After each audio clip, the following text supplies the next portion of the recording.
What I wish I knew before my first hike. You don't need to pack your entire house. Let's talk essentials. First up, water. Hydration is key, folks. Grab a reusable water bottle or a hydration pack, whatever works best for you. Next, let's talk snacks. Think energy-boosting foods like trail mix, granola bars, and some fresh fruit. Keep it light but nutritious. Now, never underestimate the power of good footwear.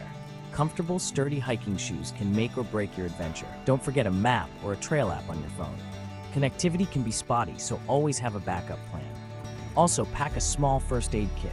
Just the basics: Band-Aids, antiseptic wipes, and maybe some blister pads. Better safe than sorry.